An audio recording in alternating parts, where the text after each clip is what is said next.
Hey, my name is Sarah. Welcome to this tarot reading. Welcome to my channel. If you've ventured over there or come across it over on that page. I have got a general collective open tarot reading for you. There's information in my description box just as a bit of guidance for watching the readings.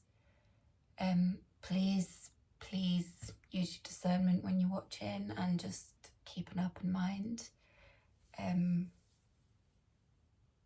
Yeah, and just take what's resonant for you and leave the rest if that's kind of what the vibe is, right? But I hope it can be helpful in some way for folks. Okay. There is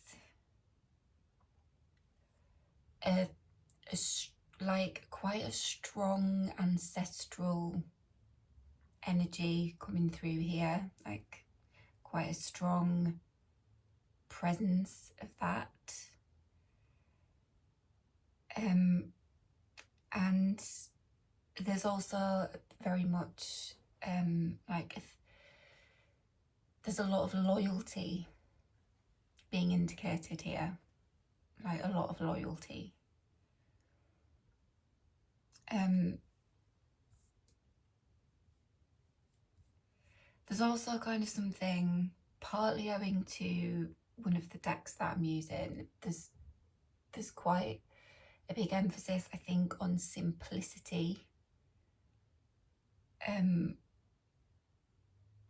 Or that is particularly kind of relevant in some way, or it is really being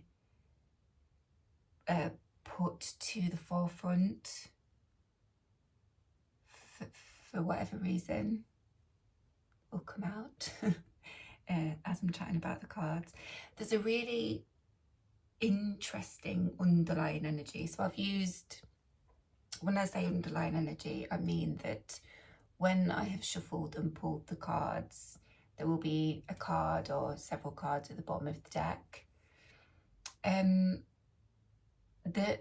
can just sometimes be very helpful to look at. So I've used 3 decks. I've used Supra, Oracle. We've got this Transfomation energy on the bottom there, which is very interesting. For the Pagan Otherworlds, which is the tarot deck that I've used, we had this artistically rendered boob again, guys. Be careful. Got this this Queen of Cups. It came out. She was there with the Ace of Wands. The underlying for the Oracle deck that I've used, which is Dirt Gems, is this Holy Basil. Holy Basil. Okay, so I'm going to kind of keep, I think, referring back to those as I'm going through the cards.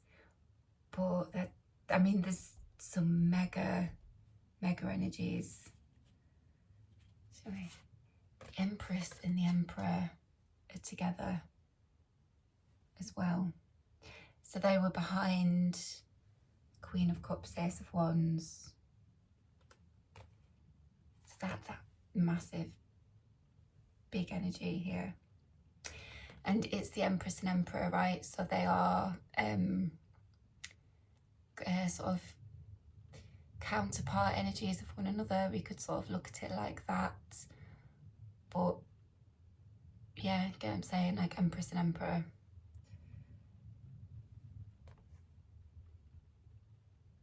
Partnership of some description. Partnership. Okay, so we'll come back there. So I got a song as well. It's an instrumental song, but I think it's by Cinematic Orchestra, and it's a tune called Arrival of the Birds. And it is actually, I think, part of like a two-piece sort of musical suite that I think it was like the soundtrack for that. Was there a documentary about like the migratory kind of patterns of flamingos? something like that, but birds, right? Arrival of the birds. But the second, so that was the tune I got, the Arrival of the Birds one, but the accompanying piece of music is called Transfomation. Okay. Remember, this card is an underlying energy. It didn't come out in the main cards of the spread. So, part two. Part two. What's to come? Maybe.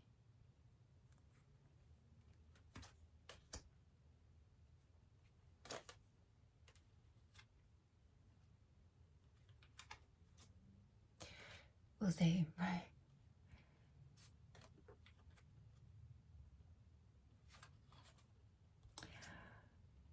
Yeah, see, there is this simplicity card. Right, with the self card here as well. It's like simple self. It's the simplicity of like a person or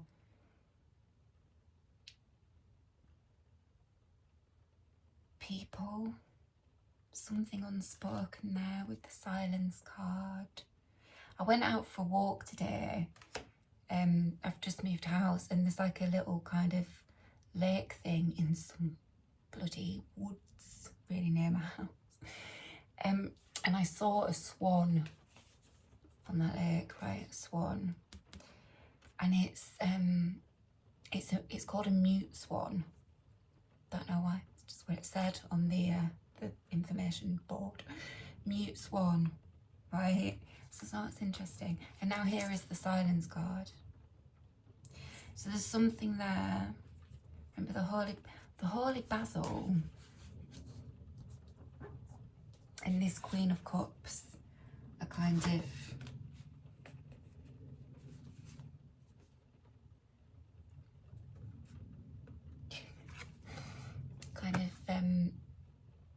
they've got something to do with each other, or this holy basil is this Queen of Cups energy, right? But the mute swan silence. So something not being verbalized, or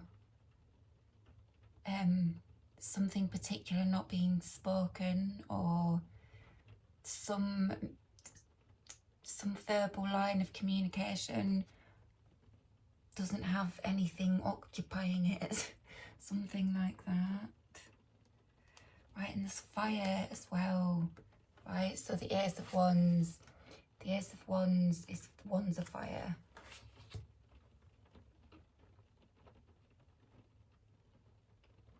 We've got the King of Wands coming out here as well, right? Wands, fire. So it's, right, is that the line of communication between a Queen of Cups and a King of Wands energy? But the silence.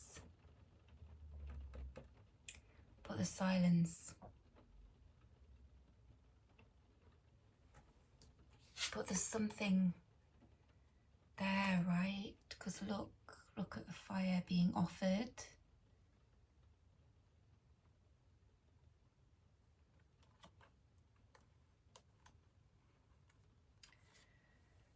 I've gone a little bit off track already.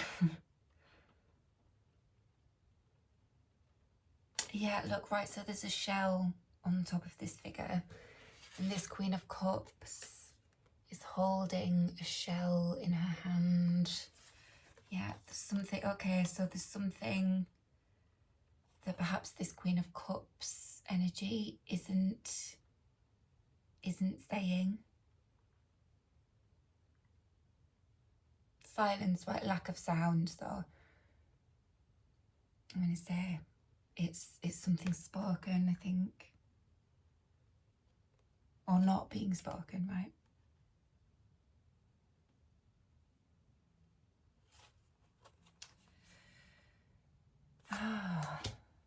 So the simplicity, right? There's something about the Pagan Otherworlds deck, right? It's very earthy and it's very natural. And I always kind of get quite not for as long as I've been using the deck actually, but perhaps over the past sort of year or so, I've been getting a very strong ancestral kind of energy from it, right? Because it just communicates some previous era, some previous time that was in some way relatively simple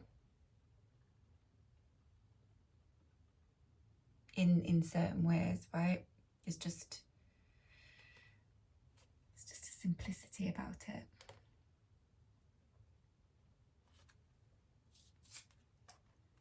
Simple self.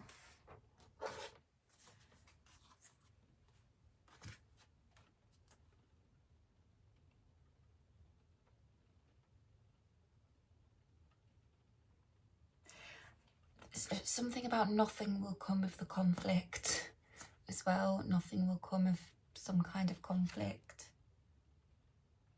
The oracle's saying, right? Nothing will come of the conflict. Nothing to worry about there.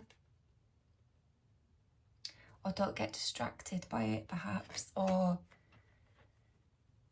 concerned about it or preoccupied with it. It's like ultimately nothing.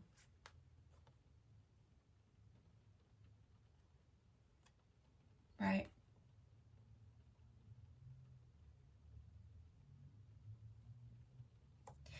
Okay, we'll put that. I don't know if that's a bit of a separate message actually.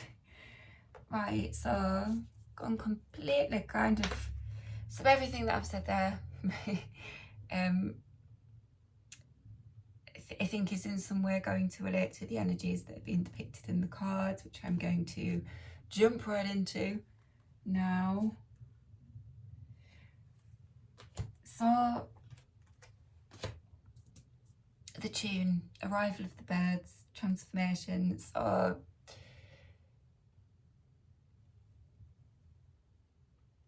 maybe pay attention to birds, like literal kind of birds, if they're showing up in particularly significant ways, or in unusual ways, or in new ways.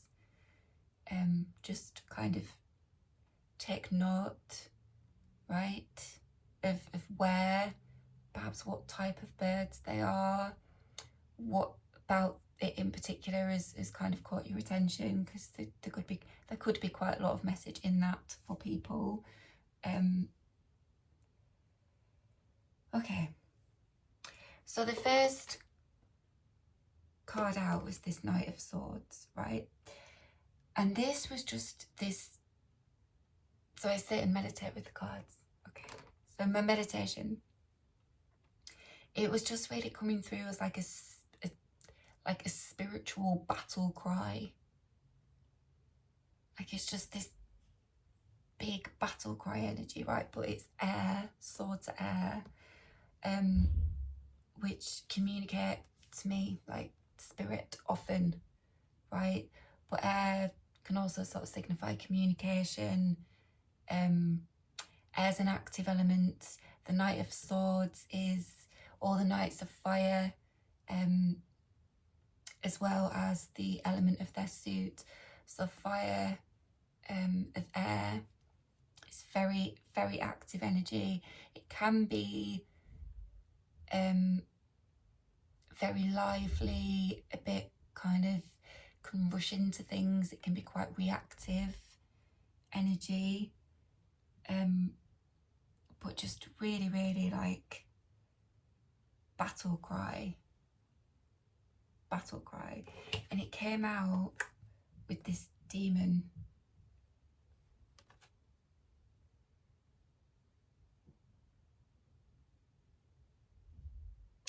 So there was, right, there was just something else. I was getting like the sound of like metal, striking metal.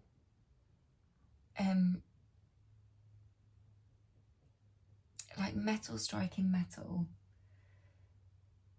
And then I got the phrase, they've got your back.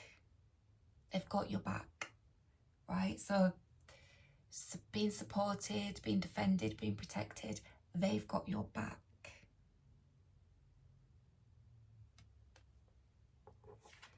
We came out with this demon card, which is interesting, right? Because the metal chains that this figure has got around their wrists. So it was this idea of like the sword of the night kind of striking the metal chains. Yeah, striking that metal on metal, striking the metal chains.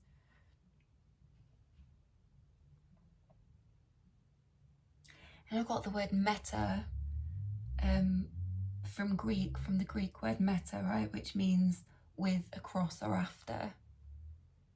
So yes, the metal kind of across the chains, sort of like a physical or symbolic action like that, but the with, across, after. So they've got your back, right? They're with you.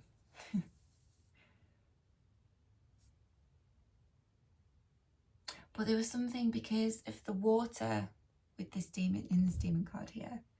And there's also kind of the strike of kind of metal on metal, like the sort of fire that, you know, it's like the action of doing that, the fire, the sort of power of doing that. So it was that kind of water and fire, which took me back here. It's like, oh, the Queen of Cups, which is water, very watery water. And the Ace of Wands, which is the fire. Very much like, right, it's that that strike, like an action of a strike.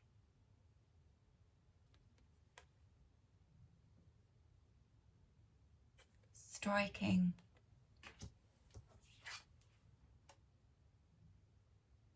But like doubled up, right? Doubled up.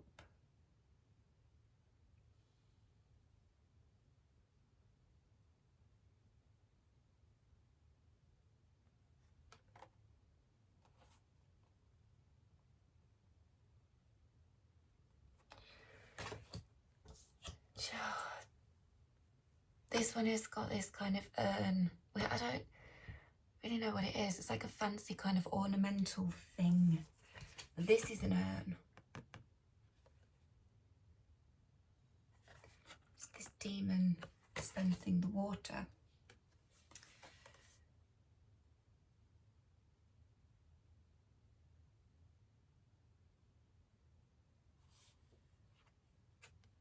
Right? And she has the shell. Shells can talk about communication as well, right? You know, speaking into a shell, what you can hear in the shell.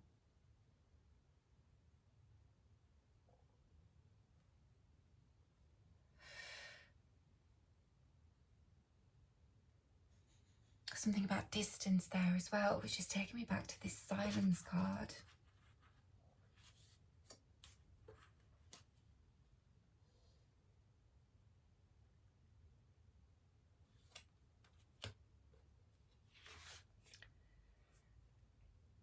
Taking me back to the silence card because he's got the shell. Okay. So, back to Knight of Swords and Demon. Yeah, so in my meditation, ancestors, the ones who freed themselves, free, like capital letters being emphasized, free, they've got your back. They've got your back. So it's being emphasized again. The ones who freed themselves, free, they've got your back.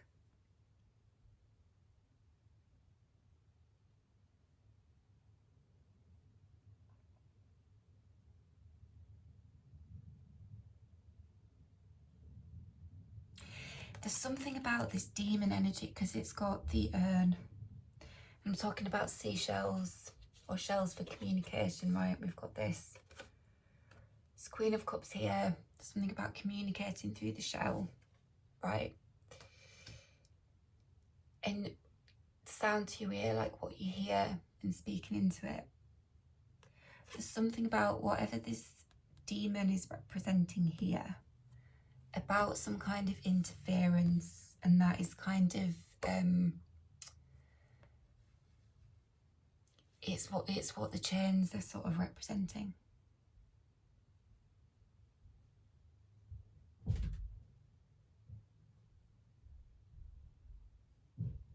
Or it might be obstructing, right? It's the idea of silence. It might be obstructing.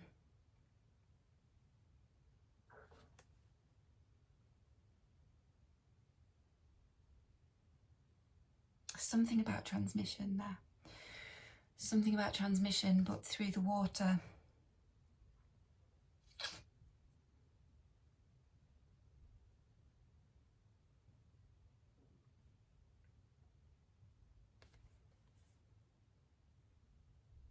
Like the water, the flow of the water or its source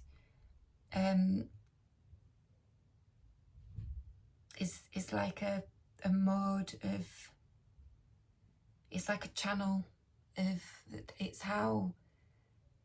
it's like a channel of communication, right? It's like I was saying at the beginning with the fire, I mean this King of Wands, and right, like the fire, there's like a kind of channel of communication. The water is a channel of communication as well, which is perhaps one that this Queen of Cups is much more immersed in generally, like it's her particular element, right? Water.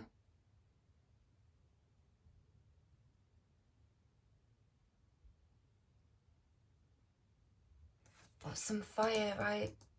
Somebody kind of wanting some fire introduced to it.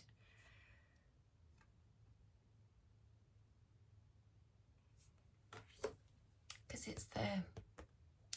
I don't know specifically what this is, what this demon represents, but I feel like it's kind of interfering, or it's kind of tainting some kind of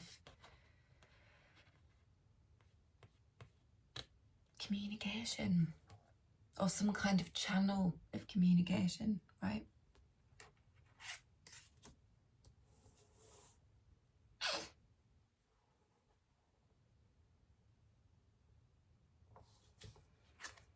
But they've got your back. The ancestral energies, the ancestors, they've got your back. So it's something that they've dealt with before, right? It's something that they've dealt with before because they've freed themselves from it. So they've got your back with it.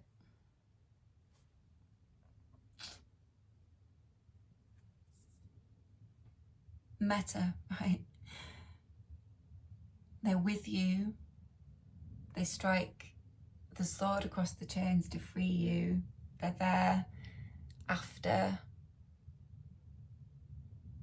ancestors as well, right? The spirit, the energy of ancestors. So after they've actually been and had their time on earth, they're here after that because they've got your back.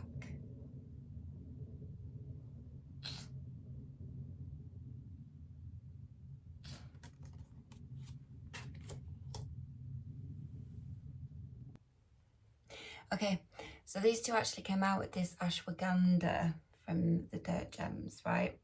So ashwagandha, the authors of the deck call it the loyal endurer, right? So it's this idea of loyalty. This loyal, got your back, spiritual battle cry, ancestral energy, right? Loyal endurer. They're very loyal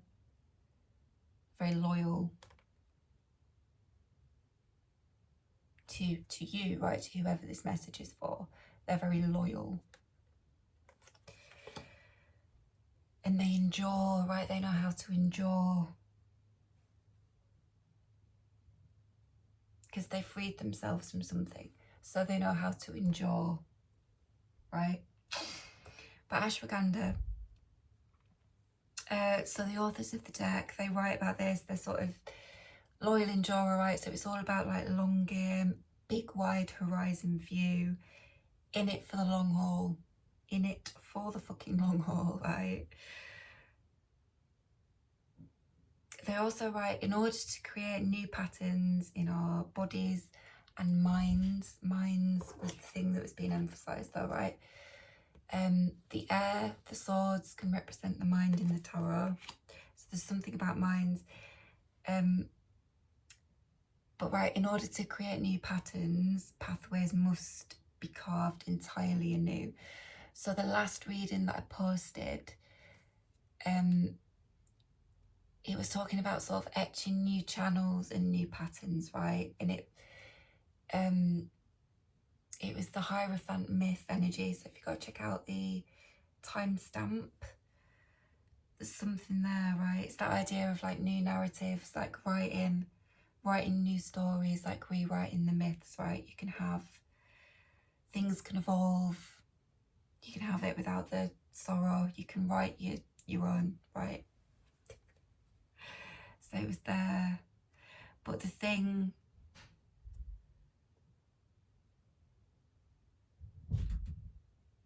I suppose minds can be hard to change, right, as well. Pathways must be carved entirely anew. So, right, loyal endurer, the big wide horizon view, in it for the fucking long haul. There's something about like working for it, putting in the time and coaxing the flame as well here with this, right?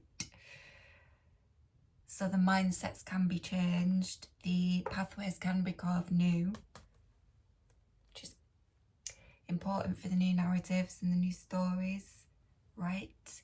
The new, completely new shit.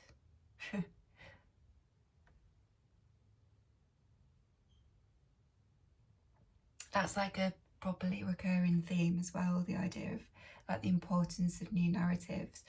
But minds can be hard to change, mindsets can be hard to shift. So to do that, work has to be put in, time has to be put in. Coax the flame. Coax the flame. All this fire. Right, they also write, rarely do changes happen overnight. And right, dedicated ally, right? So the ashwagandha is kind of describing, I think, the ancestral energy, or, you know, ancient plants, ancestral kind of plant ancestors as well. But it's a dedicated ally, got your back, man, got your back. They're in it for the long haul, but also maybe like an indication of, you know, we need to be in it for the long haul. You need to be in it for the long haul. Long game, big wide horizon view.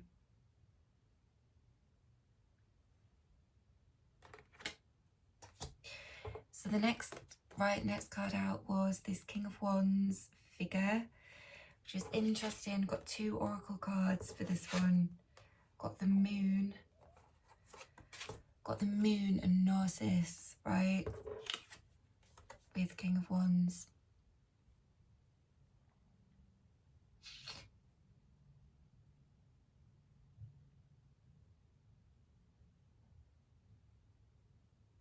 Also written with that, with ashwagandha, true, unique and authentic. It's got a little star next to it, so there's something about that.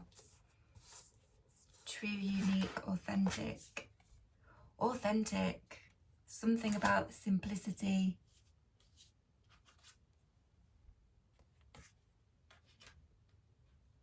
Authentic, simple. It's just the true self. It's the self of someone, right? Sincerity.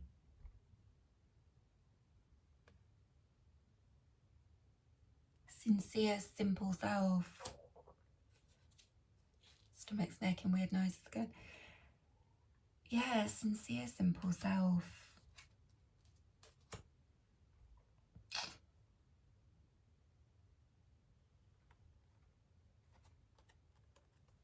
Right? It's true, unique and authentic.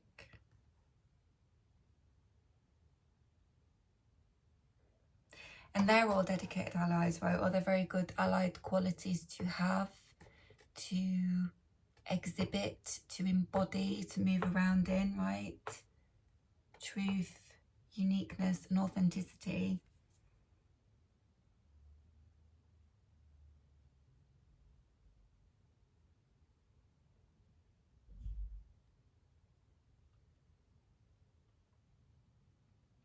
Right, it's saying like it might take work. You're gonna have to put in the well, it's gonna take work. You have to put in the time and coax the flame, but it's saying like those mindsets can be changed. Like rarely do the changes happen overnight. It's maybe pointing out as well that there can be dedicated allies. There can be dedicated allies. Going back to this conflict, the conflict will come to nothing. There can be dedicated allies. Okay, but this King of Wands, the Moon and Gnosis. So this Moon card always talks to me about ancestry anyway, very much because of the bear. Bears are very, always indicate kind of ancestral, often ancestral feminine energy, to be fair. To be fair to the bear. But so it's interesting. So we'll talk about the Moon card first. Well, no, we won't. We'll talk about the the King of Wands. Welcome. So the King of Wands, my meditation just got, they can see the twists and turns, right? This is the eye here with the Gnosis. He's looking, but it was this kind of the twisty wand staff that he's holding, right? It's like they can see the twists and turns. Can this one? This is fire and air. And it was this idea of like ignited spirit, which I think was written about the ashwagandha as well, right? The dedicated ally. So it's more of this dedicated ally energy.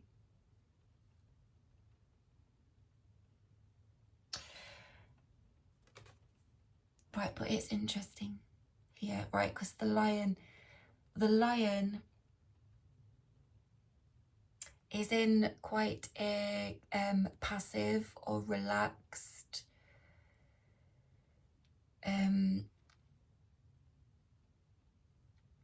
situation, manner, right? The lion isn't salient, right? The lion isn't salient. Like in heraldry and coats of arms and such things, lions are, I think, most often depicted as salient, right? Salient, so they have their kind of, their hind legs raised, and they're salient. The root of it in Latin is salere, and it translates as leaping, right? So a salient lion in heraldry, right, they're sort of depicted as if they're leaping, right? So they look vicious, or they look powerful, right? Scary or whatever. So it's very interesting that the lion is not depicted as being salient here. It's the King of Wands. It's the actual figure is the salient one, right? He's not quite leaping, but the way that his attention is directed, to some degree, the stance of his body, right?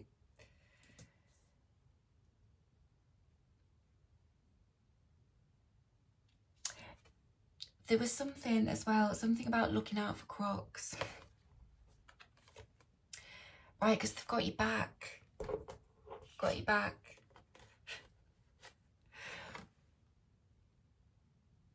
This just really feels like the ancestral energy. This doesn't feel like an embodied person.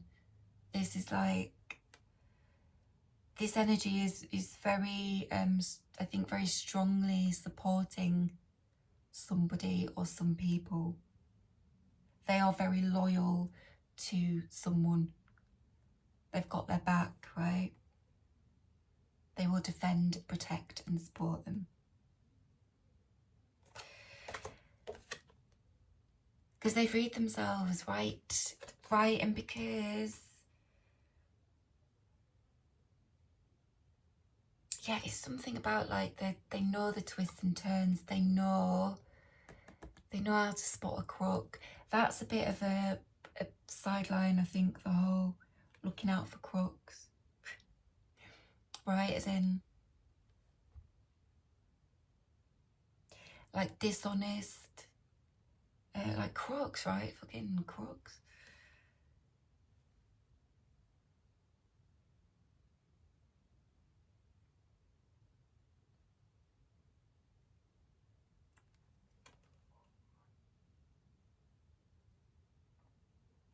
But this, right, so in my meditation,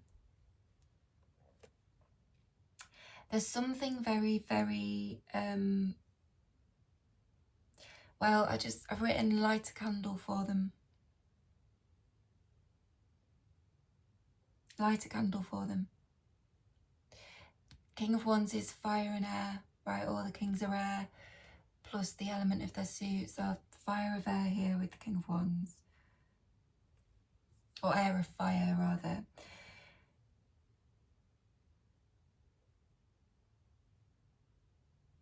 Right, light a candle for them. Intentionally light a candle. If it's for an ancestor, somebody that you met, that you knew when they were here, right? If you have like a birthday or some other significant date, like on a date of personal significance for them, like something about intentionally lighting a candle on those dates. Otherwise, I've just written choose a befitting moment.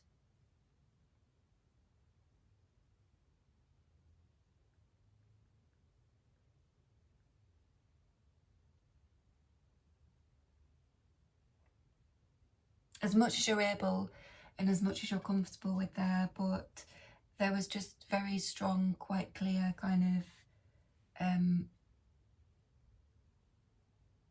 instruction actually to light a candle for them. And then I got the word propagate, and one of the meanings for propagate is like with reference to motion, light, sound, etc. Transmit or be transmitted in a particular direction or through a medium. Fuck, right? So it's back to that fire that I was saying. It's like a channel of communication. The candle's very important. Transmit or be transmitted in a particular direction or through a medium. It might help eradicate or overcome this, whatever this is.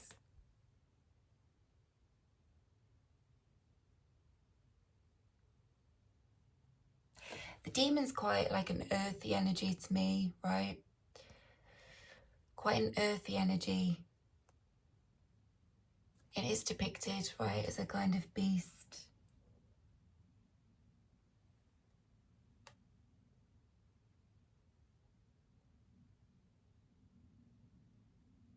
It could be like earthly matters, or some particular kind of earthly matter is kind of tainting a particular channel or mode of communication.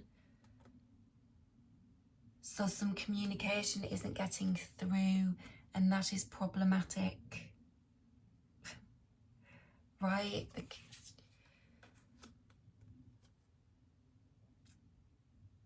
They're not hearing or they're not receiving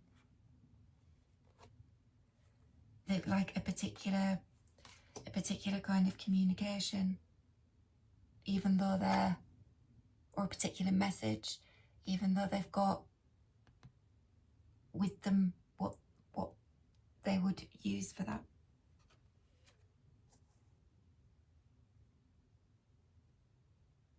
So there's something about the fire, right? Because fire is cleansing in a different way to water, isn't it? Fire.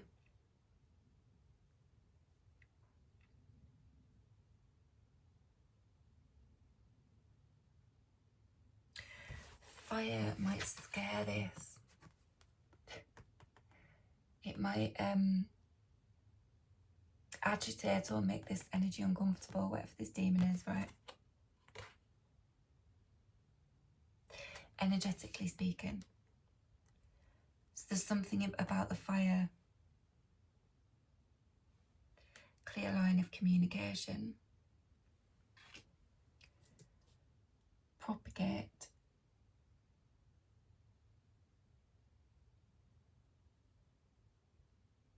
That was also talking to me as well, actually really specifically. It's like, tell them about the candle.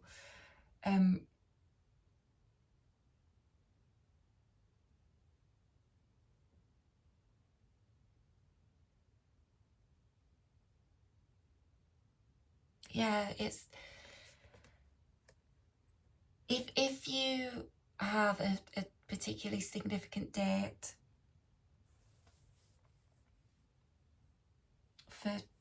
for someone, if you knew your ancestor, it might not be an ancestor that you knew directly, right? But it is a supportive one that has got your back, right? It feels actually like very loving, right?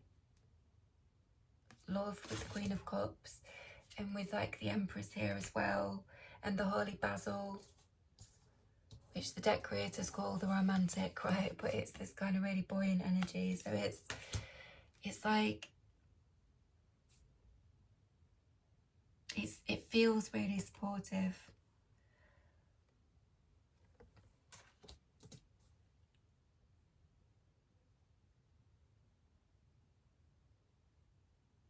So it can be something really simple, right?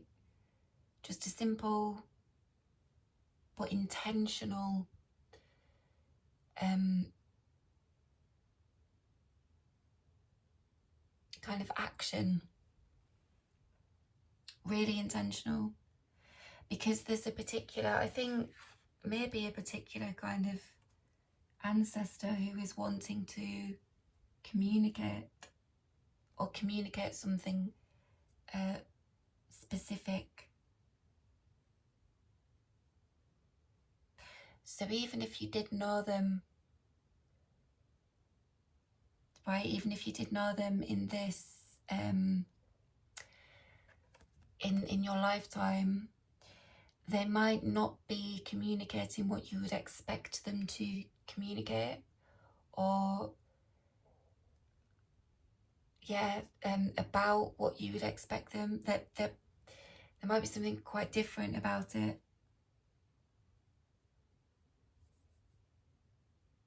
So it's like, be open to, they want to help with something.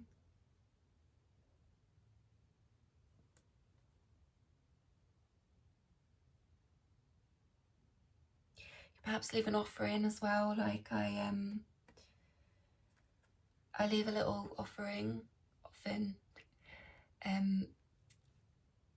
If you know, again, if you know them, or you and you know what they like, an offering of that.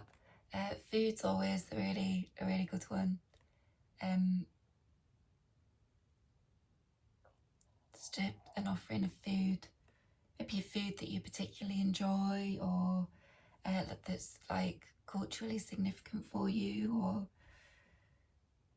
but actually often with me it's just like food that I enjoy eating, right? Share it.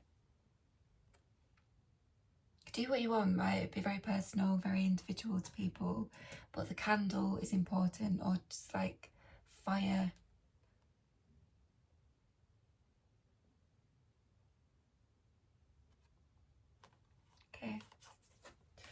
picked up so many cards, just cards everywhere. Right, so Moon and Gnosis. This very interesting combination of cards. This King of Wands energy here.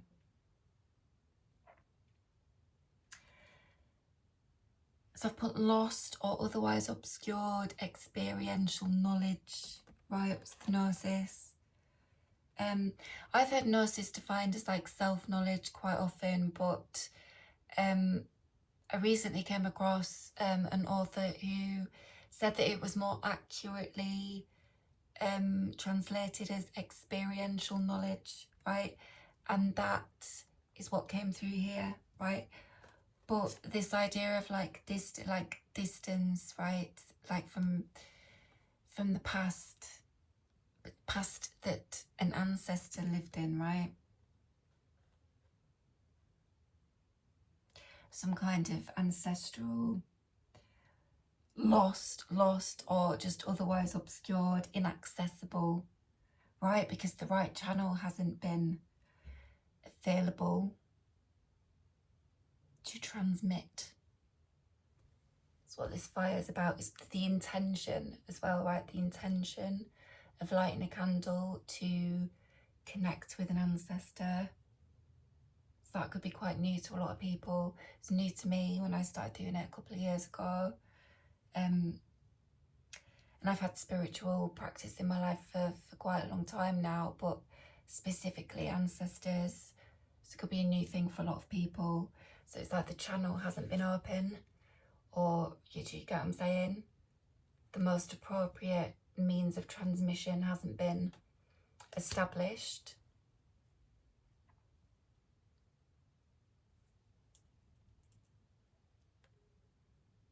Yeah, ancestral experiential knowledge.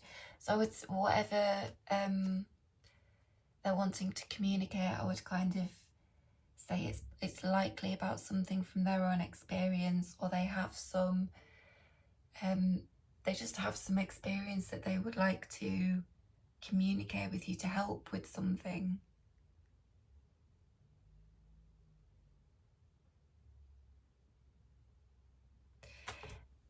They want, it's right, that was the Queen of Cups and the Holy Basil. Holy Cups, I was going to say Holy Cups. They want to help with this.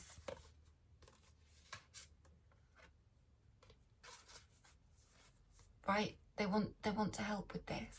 I'm going to read from the book for the Holy Basil. The Queen of Cups, like again, right, doesn't have to be a woman, but it is feminine energy, right? It's very watery, feminine energy. All the queens are water, anyway, with their element, and the Queen of Cups is water. She's like double fucking water. So, there's a lot.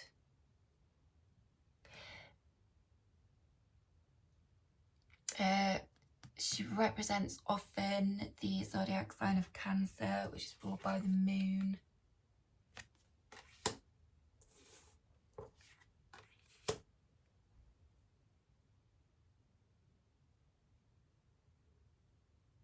Right, and it's that I said about the bear representing to me like ancestral feminine energy, right? It's this protective mama bear kind of vibe. This Empress.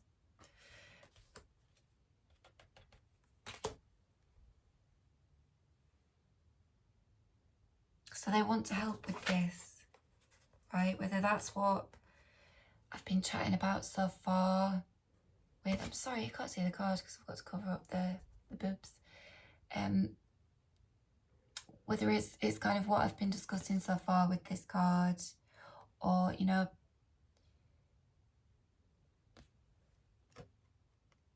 Queen of Cups is a very loving, very compassionate, intuitive, kind, open-hearted,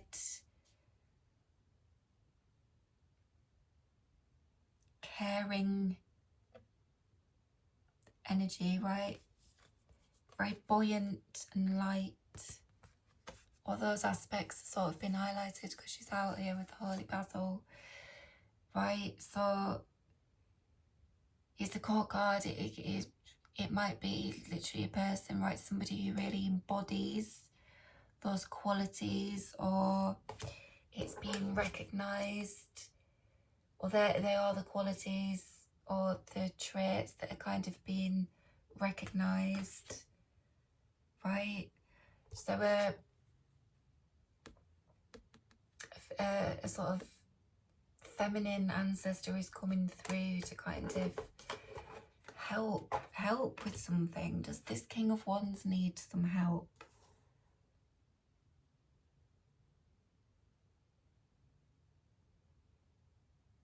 I think honestly the ancestral thing is just strong throughout all the cards, right? It's sort of ancestors wanting to help people, right? People's ancestors are wanting to assist them and help them.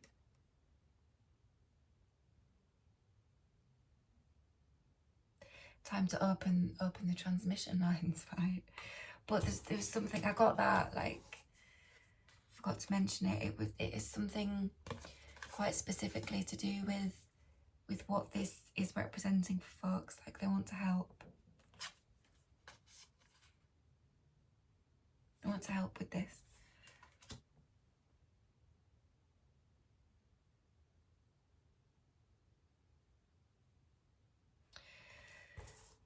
Okay, so the moon. What else was the moon saying? Right. There is a new moon partial solar eclipse on September the 21st. Sunday, September the 21st. It is the second new moon in a row that's taking place in the sign of Virgo. So that is not a terribly common occurrence. We get 2 new moons in the same sign. So there's a significance there. It's at 1953 UK time on September the 21st. But there was something also about the year 1953.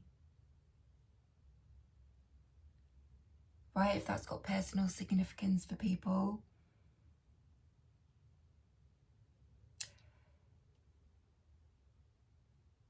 But I mean, maybe on like a wider...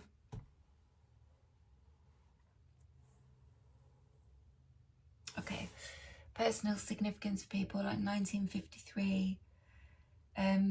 Which, right, so when you, with years, so we're in a hermit year now, right? Because 2025, so you add the digits of the year up and you get a correlating, it corresponds to a major arcana tarot card. So this year it's the Hermit, 2025. 1953 was also a hermit year, right?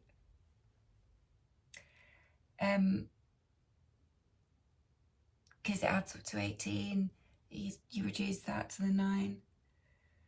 So it was a hermit year, and it was also 72 years ago. 7 and the 2 is the 9. So there's this big emphasis, so it's like a triple fucking 9, right? I know 9s are like mathematically quite special, aren't they? Quite significant. So get stuck into all that. Might be some further meaning for you there.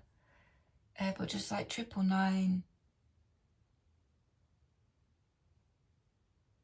And I've put, when the candle has been lit, pay attention, write things down. Write things down, right? Because the communication, it might be quite soft. It'll come in a way that is personally understandable and relatable to people as well, right? It's not necessarily going to be kind of really loud, brash and bright, right? There might be a need to kind of tune into it. So that's the kind of pay attention and write things down, right? Whatever you feel compelled to write down. Something to do with this propagation, right? this ancestral support. It's being propagated, right, which also means like kind of multiplied, doesn't it? So if there are a lot of people doing this,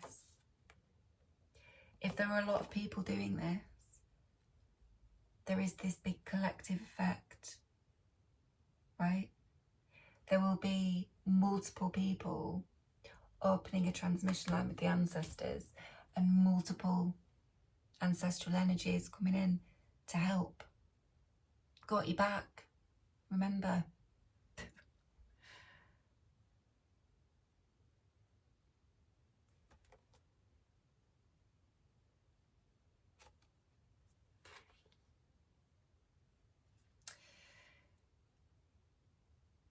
Yeah, right, no. Oh, I just like want to be kind of... Okay, there's the book as well, right? So it's like, do write it down. There is something there about having something that you can like physically, like visually refer back to. And as I say, like it can just be quite subtle.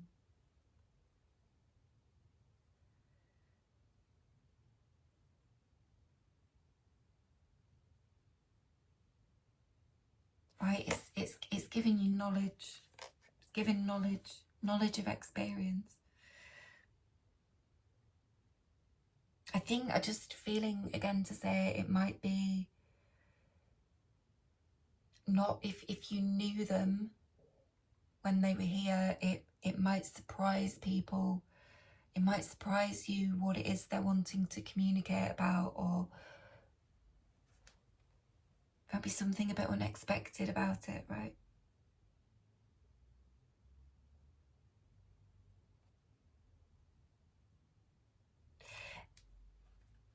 It's like you will know it's them. If you knew them, you will, because you will feel it. But I think there might be something like different about it. It's like it's the energetics will be different, right? Okay.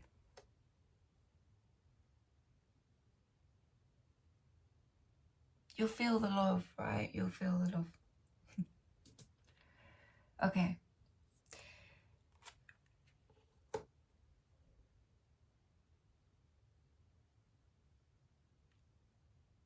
Okay, there's something, I'm going to say it.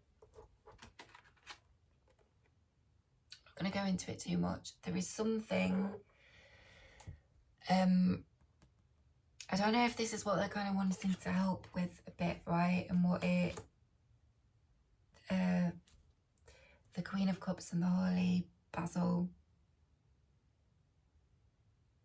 I don't know if there's something here about the whole experience, like a bit of a kind of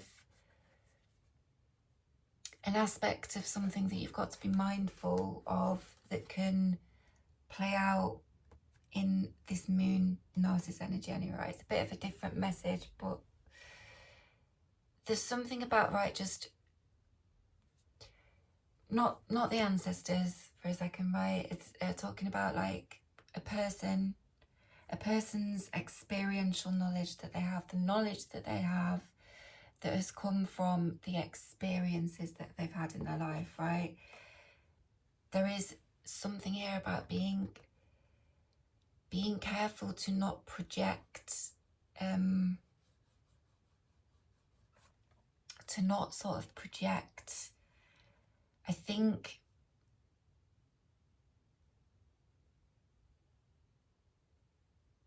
things that have happened from bad experiences.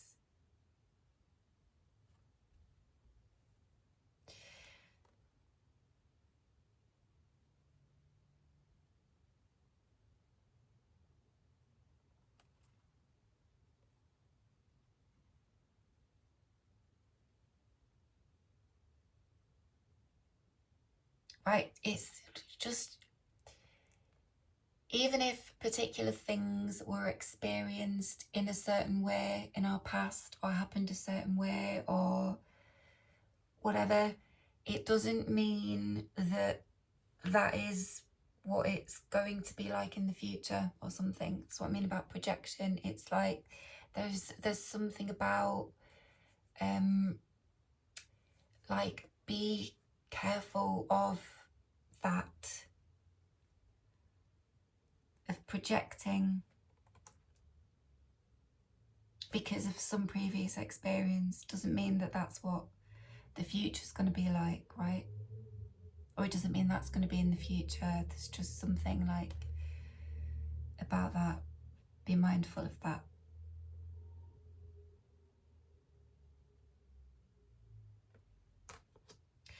Okay, so those cards came out with Dogwood. So the author's just called Dogwood the Loyal. So it's here again, right?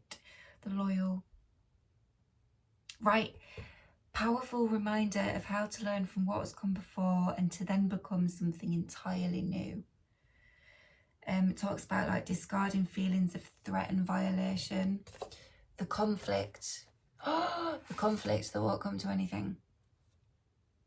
Right? There could be something feeling like it's a threat, or it's threatening something.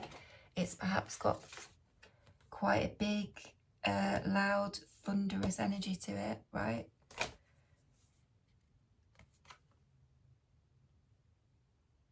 Something could feel threatening.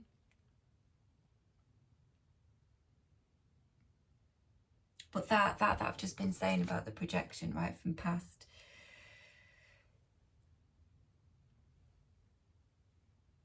Oh, it's pretty, like, yeah.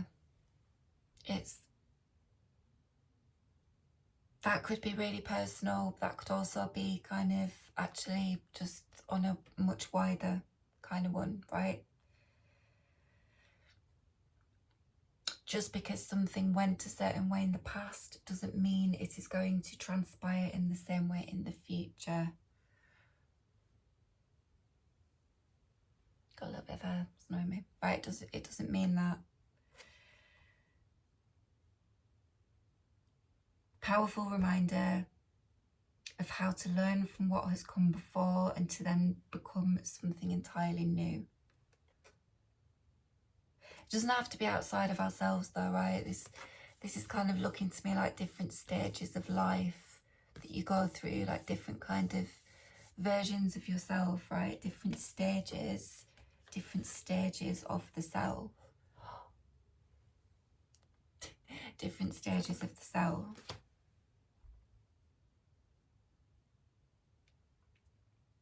Talks about building core strength and resilience as well, softening the jagged edges of our story, of what is, what has been, and what is to come.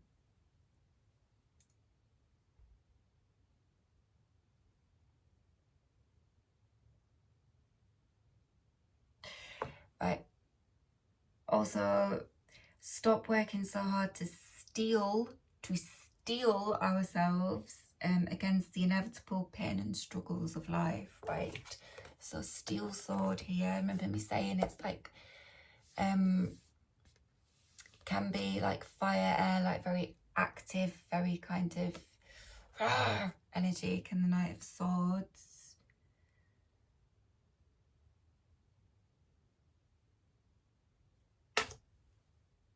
Right, and where else was the steel? Here. So this idea of like working hard to steel ourselves or to steel yourself against pain and struggles in life that are inevitable, right?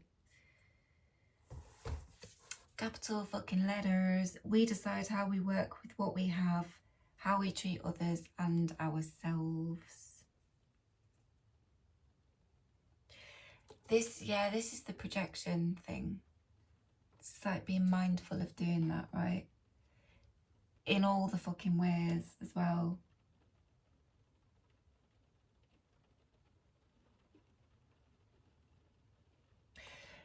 So I've got here as well, if you've decided that you are a certain way, that you can't undo those ways, that your personality, surroundings or circumstances are who you are, we decide how we work with what we have, how we treat others and ourselves.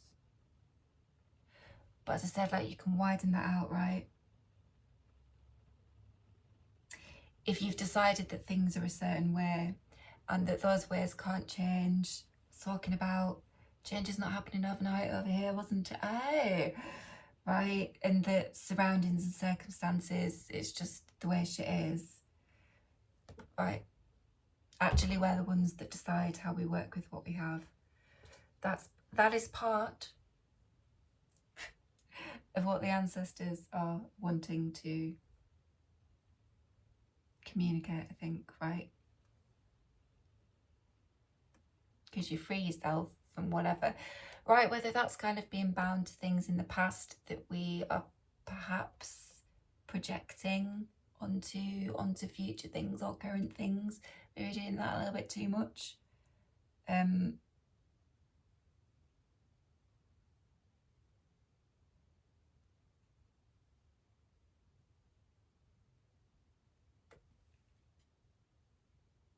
How we treat others and ourselves. Has that got something to do with this? Why they want to help with this?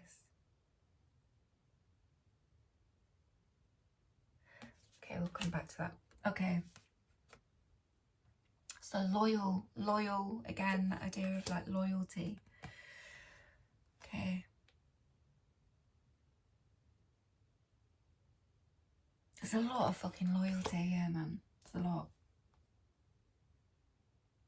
Like, spiritually speaking, right? But also, I think, in like dynamics as well. Whatever, there's loyalty. So you're getting this really loyal support, right? You're getting the support that is appropriate and fitting.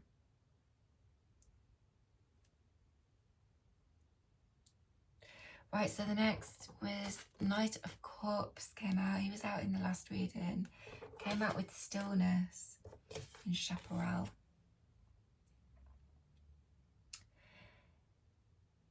Right, and so initially this was just like in a moment of stillness, or just in a time of relative stillness, something's going to come in. But it makes me think of like, once this intentional lighting of the candle, there's been this intentional connection, it's like then in the stillness the communication will come in, right? This is a king flanked by two knights here as well. It's almost like the message that's been put out, right? Or this part of it's a message that's been put out and then a message that's received, right? Knight of Cups is water as well. So the same suit as the Queen. Because the ancestors want to help with this. They want to help with the Queen. I'll go back to her, right? Discuss her more. She's important. Or she's important to someone or something, or right? That's the point. They want to help. Something comes in, arrives in a moment of at least relative stillness, right? Doesn't mean you have to kind of right. But as I said, the messages can be quiet, so there can be a need to tune in. So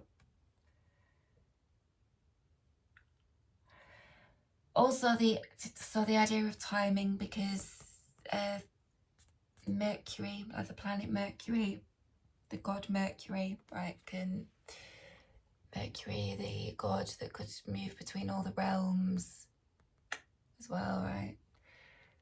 Okay. So timing, I've also put time itself. There's something about non-linearity as well here. Non-linearity.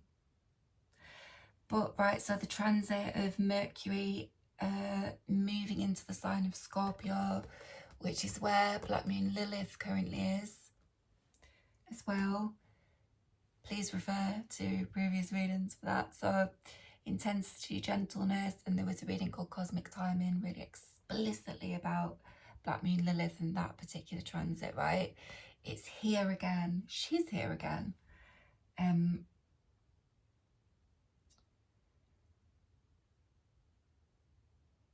But she's, yeah, Mercury into Scorpio. So that happens on October the 23rd, 2025. Mercury is in Scorpio until November the 9th. And then it has a retrograde period, right, as well, from the 29th to the 15th of December. And I think that's its third and final retrograde of this year. So retrograde, when it kind of appears to be moving backwards from our kind of viewpoint on Earth, but symbolically, right? So Mercury is very symbolic of like communication, thinking, very mercurial, cerebral kind of energy, right? Psychological matters I've written down here. Because of Scorpio, right? The idea of like depth psychology, maybe. Secrets and power dynamics. It's a supportive transit for deep research, healing and authentic communication, right? So this ancestral, the authenticity, true, unique, authentic, I was talking about over here, right?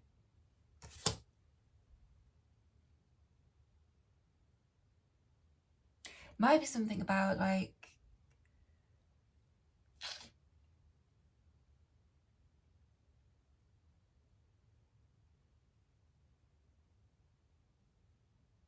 learning how to communicate in a more authentic way, or in a particular kind of dynamic, right? In particular dynamics, how to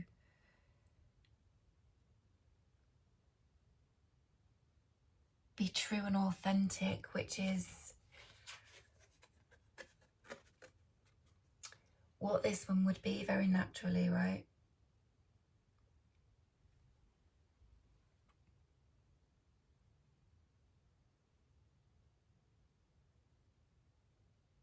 Might be why they're on their own on a shoreline.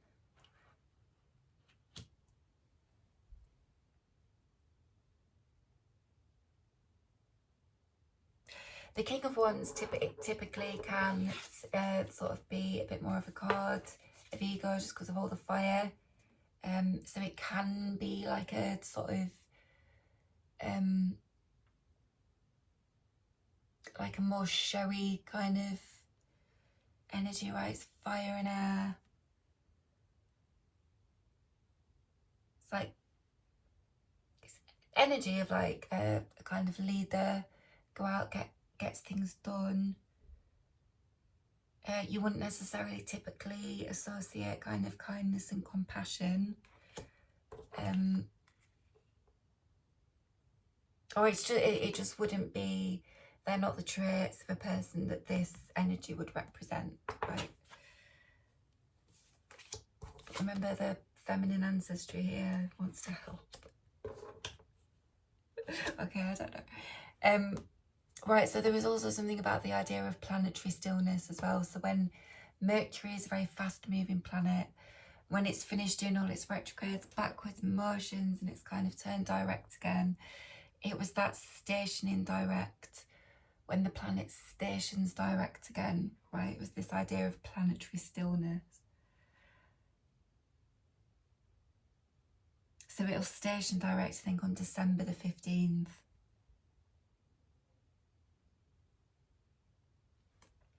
All through that period as well. So Mercury into Scorpio on the 23rd of October. So there is that very much the time of year, right, for connecting with the dead, communicating with the other realms. So if there isn't a particular kind of special date that folks would have in mind, right, like I was talking about earlier, just, right, very much the time of year, October, All Hallows Eve, right?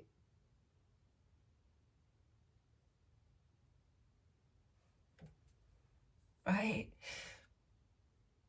Which was celebrated differently maybe with our ancestors, right? than it is in the modern day. Okay.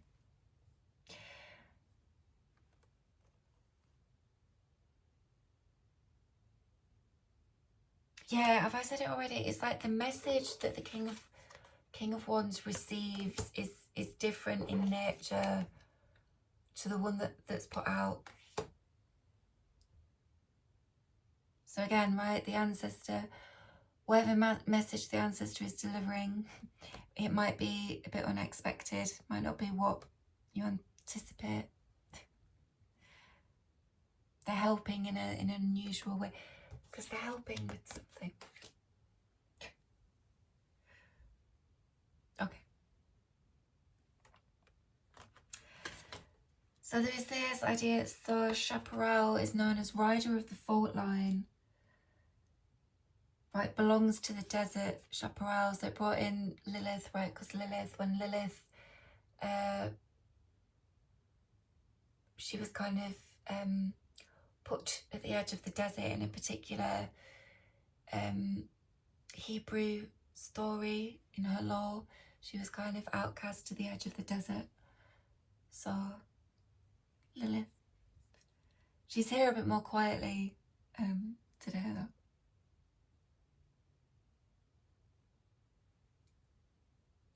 I wrote bless as well, like bless. An ally that helps with overload by filtering as well. Something about the integration of experiences from waking life.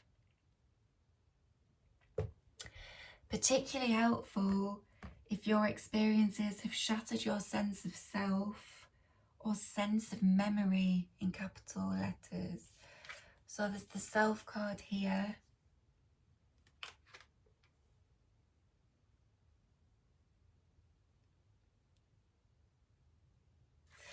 Sense of memory, that's got something to do with what I was talking about with the projecting things from the past onto future, right?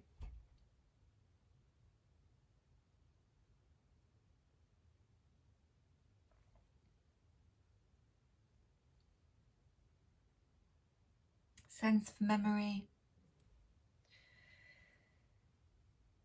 Integrating, filtering, removing the elements that do not help and may likely cause harm. Talks about cleansing the body and the psyche.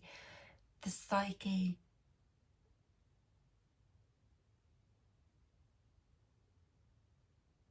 It is, but there's what I've been talking about there with projection is, I think, more important than it's important as that.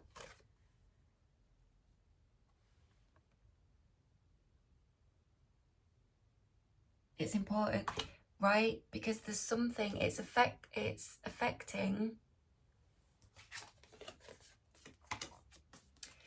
It's what these chains represent. I don't know if these chains belong to this Queen of Cups.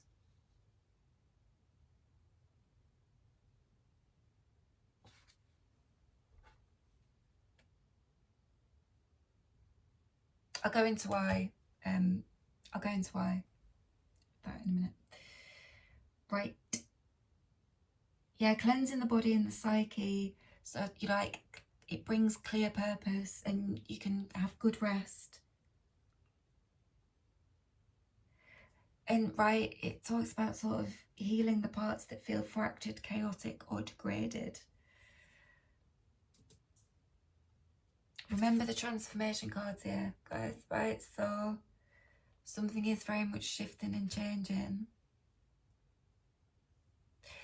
Because the imagery just reminds me very much of the Tower and the Tower, right? Which is a big transformation energy, but it's one that is a bit more fucking chaotic, right? The this one is much more, it's like the sunshine after the rain, right? The rainbow after the storm kind of thing. Okay.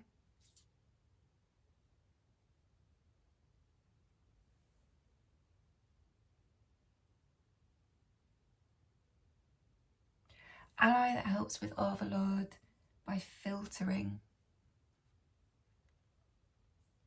Filtering. I was saying, like something tainting a particular channel. Filter, water filter. That's come up before in a reading. Right, because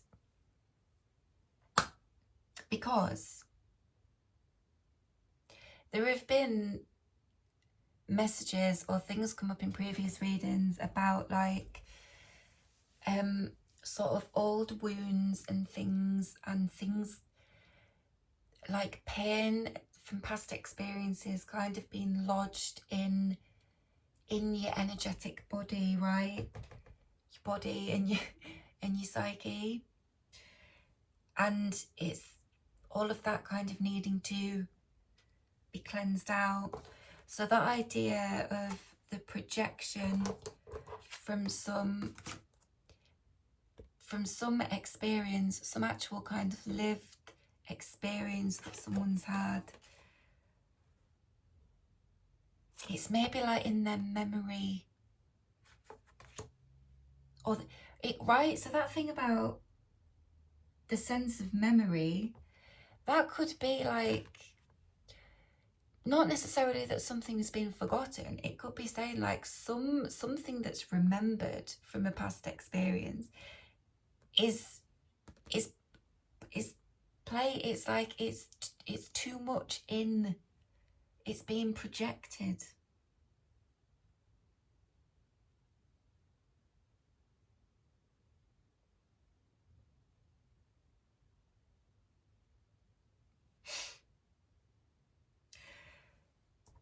Right? Change doesn't necessarily happen overnight, or it often doesn't.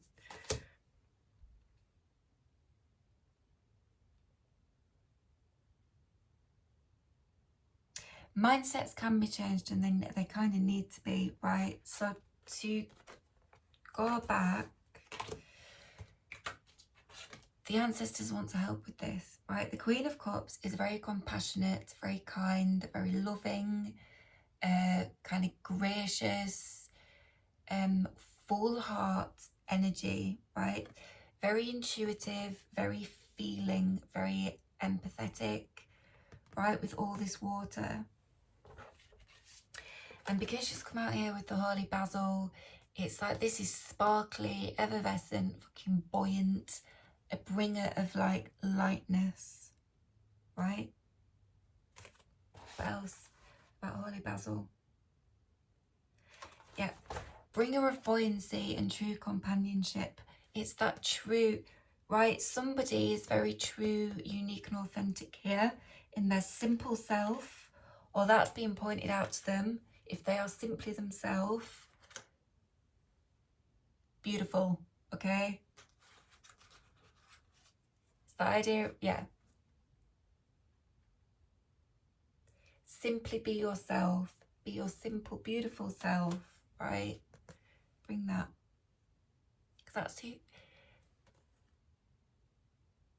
that's who they are, right? So they are. So this is this very kind of, yeah, this is like a harbinger of true peace, they're right about Holy Basil. So it's a peaceful person. It's peaceful energy, right?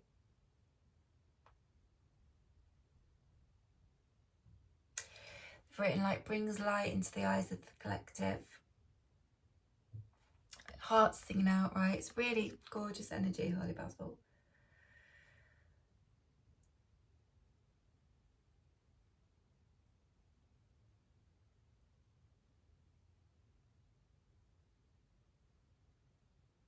Yeah, it talks about like navigating your stresses as well, like modern life, stress.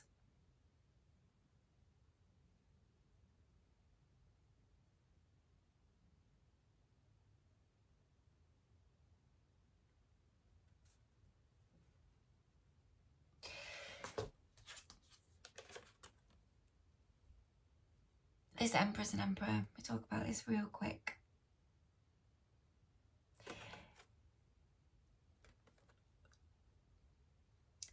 Right, ancestors have got the back, right? Came out literally behind the Queen of Cups.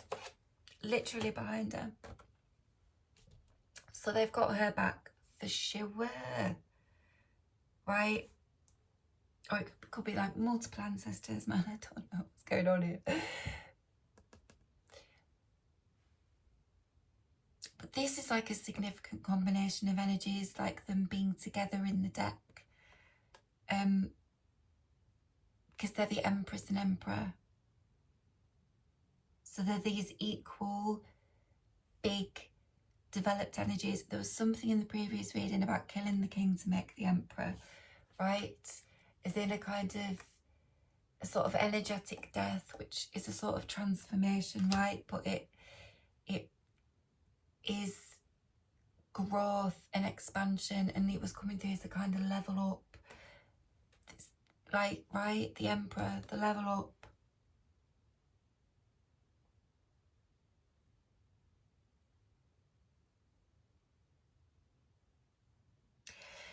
So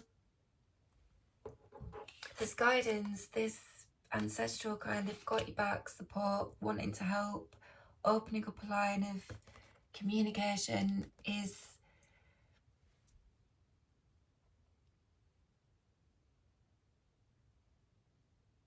what is it?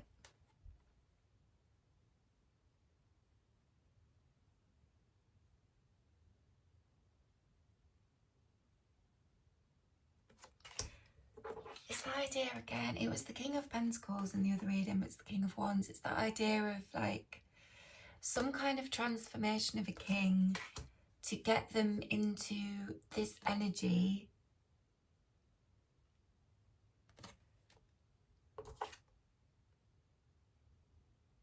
so they can like meet someone where they're at, right? And look. So the Queen of Cups said like she was there with this Ace of Wands, and this Empress has got the wand with the orb. It's like a crystal ball at the top, right? They've got the same colour hair. There's like similarity. It's like these are the same.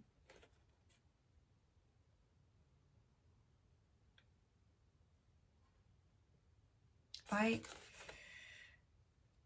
Like the King of Pentacles and the King of Wands are going to be aspects of this Emperor.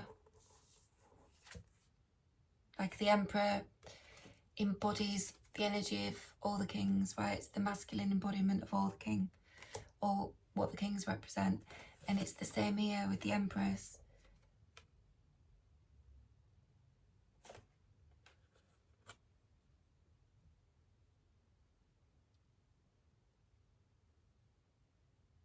It's like the true companionship. Did I say partnership at the beginning? Whatever, however that would apply for people, but it's like a significant thing.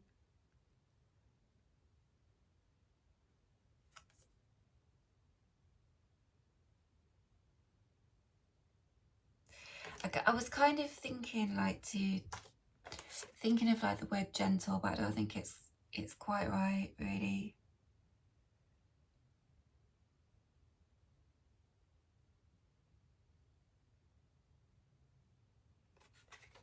I mean, there probably is a kind of gentleness to their energy, but there's like a sincerity. They're sincere, right? There's something about like the simplicity.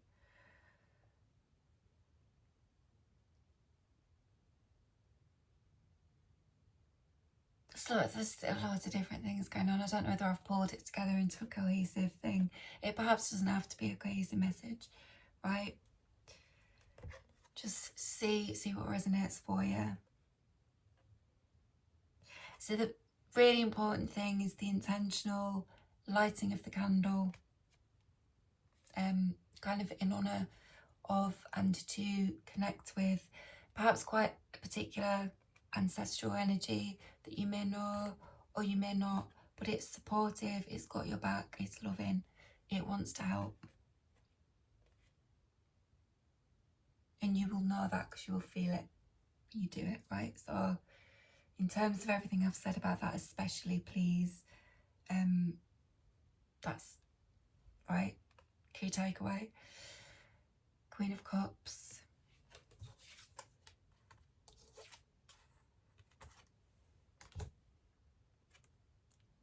See if they're saying anything else before I sign off.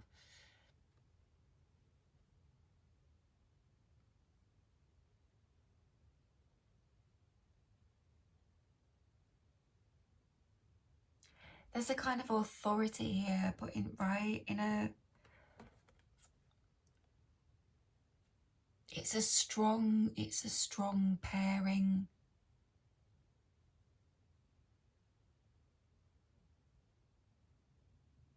There's like an energetic authority that isn't aggressive or forceful or right.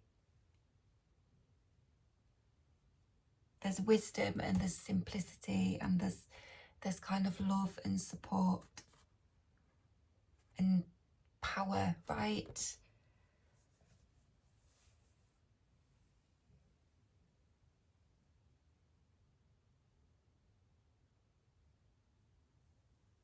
Not power through kind of domination and subjugation and all those things, right? It's saying like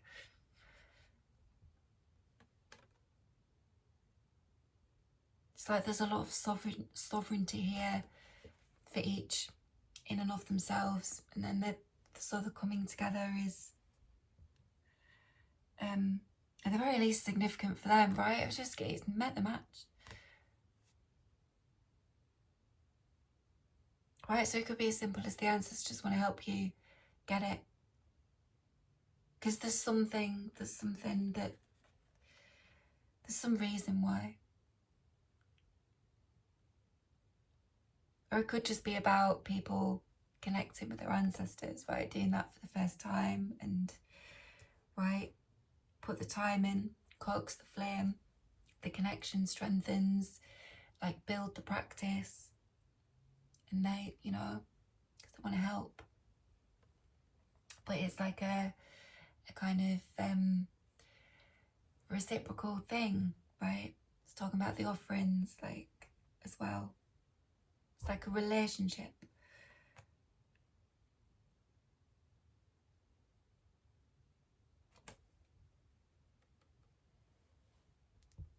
So maybe the practice of that is kind of helpful for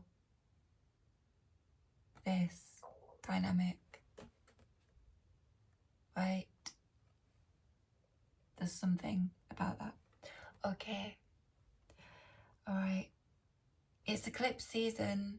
There was an eclipse on the 7th of September. There was a total lunar eclipse in Pisces, and there's a partial solar eclipse on the 21st of September. So get your rest in, yeah, because they can be quite intense, knackering. They can be intense and knackering. So I found myself wanting to lie down a lot. Okay.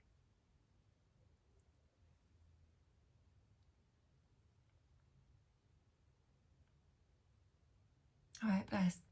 I hope that is, yeah, well, I've not done reading for a few weeks.